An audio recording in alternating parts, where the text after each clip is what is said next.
Tout le monde connaît les backrooms, ou du moins leur surface. Tout le monde sait qu'elle est inéluctable. Tout le monde sait que le seul moyen d'y échapper est la mort. Et la partie la plus horrible des backrooms est que vous pouvez mourir partout, que ce soit de faim ou d'être tué par une entité. Mais pour ceux qui ne savent pas ce qu'est les backrooms, eh bien, les backrooms sont difficiles à décrire. Vous pouvez arriver dans les backrooms en sortant de la réalité, ce qui est très déroutant. Les backrooms sont une réalité différente, existant et se trouvant à l'intérieur du cosmos. Ceux qui y sont transférés sont condamnés pour l'éternité, la seule issue étant la mort. Les backrooms sont un paysage d'enfer sans fin, rempli d'espaces liminaux et de monstres qui rôdent à proximité. Imaginez que vous tombez à travers le sol, disparaissant ainsi de la terre. Pourtant, personne ne vous remarque. Personne ne remarque votre disparition. Vous avez été oublié, et vous êtes maintenant coincé dans les backrooms pour toujours. Mais il y a plus qu'il n'est paraît. Imaginez que vous avez accidentellement no-clippé, et que vous êtes maintenant piégé dans les backrooms, sans aucun moyen d'en sortir. Vous êtes accueilli par la folie du mono jaune, et le seul chemin que vous pouvez emprunter est celui de l'avant. Vous devez accepter la situation dans laquelle vous vous trouvez, même si elle est étrange ou dangereuse. C'est la première réaction typique, mais typique ne veut pas dire toujours. Tout au long de votre voyage, vous allez rencontrer beaucoup de choses, qu'il s'agisse de d'autres personnes comme vous, ou de quelque chose de totalement inconnu, peut-être assoiffé de sang. Lorsque vous entrez pour la première fois dans les backrooms, vous êtes effrayé et paranoïaque. Vos yeux regardent instantanément partout, comme si quelque chose ou quelqu'un était tapé à proximité, se cachant de vous, ou peut-être préparant une attaque. Vous vous rendez compte, en entrant dans les backrooms, que vous n'êtes pas familier avec votre environnement. Vous n'avez aucune idée de ce qui vous entoure. Alors que vous continuez à explorer les vastes espaces liminaux des backrooms, vous commencez à vous habituer à votre nouvelle vie. Pourtant, vous êtes toujours paranoïaque. Vous avez toujours peur des choses qui continuent à rôder dans les backrooms, attendant peut-être que vous devenez vulnérable, attendant le moment parfait pour frapper. Même si vous connaissez tous les tenants et aboutissants, tous les coins et recoins des backrooms, cette peur demeure, cachée au plus profond de votre cœur ou de votre âme. Imaginez maintenant qu'un jour, sans crier garde, vous soyez muté dans un endroit où vous n'êtes jamais allé. Plutôt effrayant, n'est-ce pas? Et s'il n'y avait que des fournitures éparpillées sur le sol? Et s'il n'y avait pas d'entité? C'est moins effrayant, non? Maintenant, que se passerait-il s'il n'y avait pas de sol? S'il n'y avait pas de fourniture? Pas d'entité, pas de couleur, rien du tout. Vous éclaterez en sanglots? Vous auriez peur pour votre vie? Mais ce n'est pas possible, n'est-ce pas? Mais c'est pourtant le cas, et vous le savez. Vous savez que c'est vrai. Même si vous ne voulez pas que ce soit le cas, tout est possible. Souvenez-vous, si vous n'êtes pas prudent et que vous tombez hors de la réalité au mauvais endroit, vous finirez dans les backrooms, où il n'y a rien d'autre que la puanteur de la vieille moquette humide, la folie du mono jaune, le bruit de fond sans fin des lampes fluorescentes au maximum de leur bourdonnement, et environ 600 millions de kilomètres carrés de pièces vides segmentées de manière aléatoire, dans lequel vous pourrez être piégé. Que Dieu vous protège si vous entendez quelque chose errer dans les parages, car cette chose vous a certainement entendu. C'était la première preuve de l'existence des backrooms, mais les backrooms ne se limitent pas au niveau 0. Il y a bien d'autres niveaux qui se cachent dans les profondeurs. Ils attendent que vous devenez fou. Ils attendent que vous mourrez d'une mort douloureuse. Ils vous accueillent à bras ouverts. Je me demande, si votre vie dans les backrooms était un roman, choisis ton aventure, quelle serait la véritable mauvaise fin? Qu'est-ce que pourrait être le pire destin? Il y a beaucoup d'options qui pourraient entrer dans la catégorie mauvaise fin. Mais qu'est-ce qui est vraiment considéré comme le pire? Les réponses sont nombreuses et variées. Certains disent qu'il pourrait s'agir de la mort elle-même, qu'elle soit rapide ou lente. Vous ressentirez une immense douleur pendant des heures, voire des jours, mais vous ne pourrez rien faire, car vous êtes mort. Lorsque vous êtes mort, vous laissez tout derrière vous. Votre famille, vos amis, vos provisions durement gagnées, ou simplement votre expérience globale. Lorsque vous êtes mort, vous laissez complètement votre vie derrière vous, et vous entrez dans un royaume qui semble n'être que ténèbres. Certains disent que c'est peut-être la folie. En parcourant les interminables couloirs des backrooms, vous rencontrerez beaucoup de morts. Vous deviendrez de plus en plus paranoïaque et effrayé. Et bientôt, vous serez au bord de la mort, votre santé mentale complètement épuisée.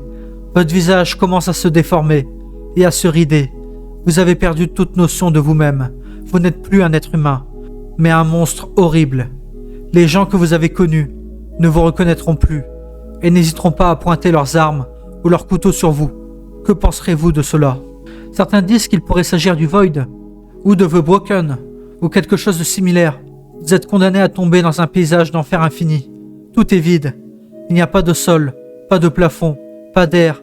Même la mort n'existe pas dans ces niveaux. Vous êtes juste condamné à tomber, tout seul pour l'éternité. Essayez d'imaginer cela. Serait-ce le pire destin pour vous? Ou quelque chose d'autre? Certains disent qu'il pourrait s'agir du niveau -399. Peut-être l'un des tours les plus cruels joués à l'homme. Imaginez la liberté devant vous. Mais au lieu de cela, vous êtes transféré dans une fausse réalité, imitant complètement les propriétés de ce qui était votre maison. Le niveau vous torture lentement, vous nourrissant de souvenirs de votre passé honteux, provoquant des choses anormales dans cette fausse réalité. Et bientôt, le niveau vous dévore d'un seul coup. Tous ces fins sont proches du pire, très proches même.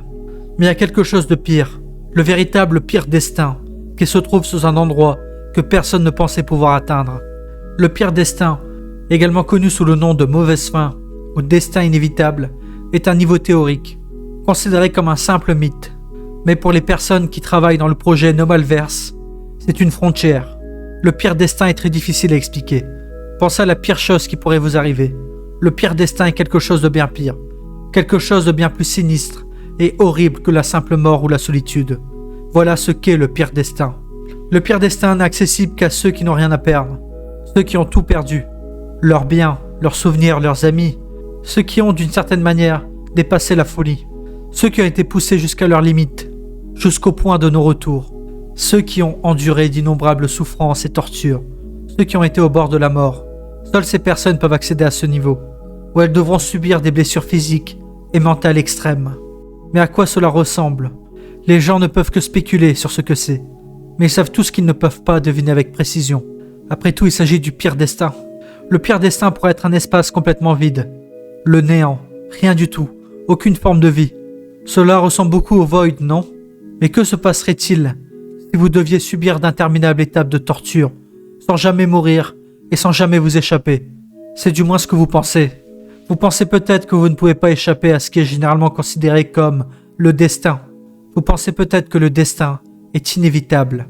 Mais non, il existe un moyen d'échapper à votre destin. Il en existe un, car des trous blancs et lumineux peuvent paraître dans le ciel et briller vers vous. Nagez sur des milliers de kilomètres et vous pourrez saisir cette chance de vous échapper.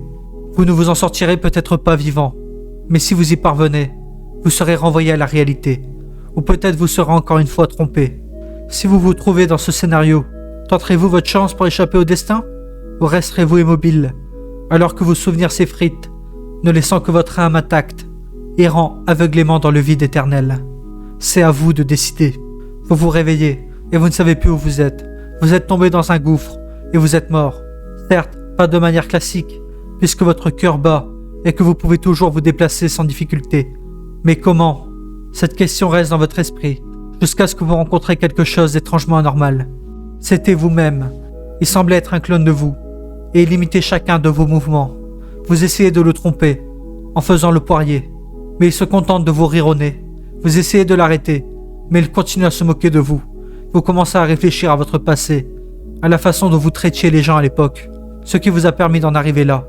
Vous vous sentez triste, déprimé, comme s'il manquait quelque chose. Soudain, des hologrammes de personnes mortes que vous avez rencontrées dans votre vie vous entourent en se tenant la main. Ils étaient transparents et pleins d'imperfections, mais visibles par vos yeux humains. Ils répètent sans cesse la même chose. C'est de ta faute. Vous commencez à devenir fou et vous entrez dans une phase de déni. Vous essayez d'attaquer les hologrammes, mais hélas, cela échoue. Les hologrammes se transforment lentement en entités, mais le chant continue encore et encore. Les entités vous attaquent à tour de rôle, une par une, comme si elles voulaient vous faire souffrir sans fin. Vous avez l'impression de mourir, mais à chaque fois qu'une entité vous attaque, la blessure se régénère instantanément. Vous essayez par tous les moyens de vous défendre, mais rien n'y fait, et il continue à vous attaquer, jusqu'à ce que vous finissiez par craquer. Vous cherchez désespérément à échapper à cette réalité. Vous nagez dans toutes les directions, à la recherche d'une sortie, ou au moins d'une personne, mais sans espoir. Les entités continuent à vous poursuivre, jusqu'à ce qu'elles disparaissent soudainement de vos yeux. Vous ressentez soudainement une immense douleur dans le dos, comme si quelqu'un l'avait poignardé. Vous sentez des coups de feu tirés sur votre visage, mais il n'y a pas de blessure. Vous sentez des dents acérées mordre votre cou, mais il n'y a aucun signe de morsure. Il vous regarde fixement, les lumières clignotent devant vos yeux. Les lumières et les motifs vous effraient et vous donnent envie de vomir. Toute la douleur de votre corps est remplacée par de l'anxiété et des crises d'angoisse. Vous manquez soudain d'oxygène et vous avez du mal à respirer. Vous vous serrez les mains pour chercher de l'air. Vous appelez à l'aide, mais personne ne vous répond. Vous sentez vos membres se déchirer, la gravité changer et toutes les lois de la physique sont défiées. Vous êtes comprimé, puis étiré, encore et encore. Le cycle se poursuit.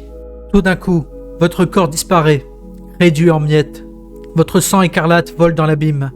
Votre chair et vos os volent à travers ce qui reste de vous. Vous n'avez plus d'espoir. Il n'y a plus aucun moyen de survivre. Il n'y a aucun moyen de s'échapper et aucun moyen de mourir. Vous avez été transformé en une âme perdue, condamné à errer sur la terre ferme pour l'éternité. Vous êtes plongé dans les ténèbres une fois de plus. Il n'y a plus d'espoir pour vous.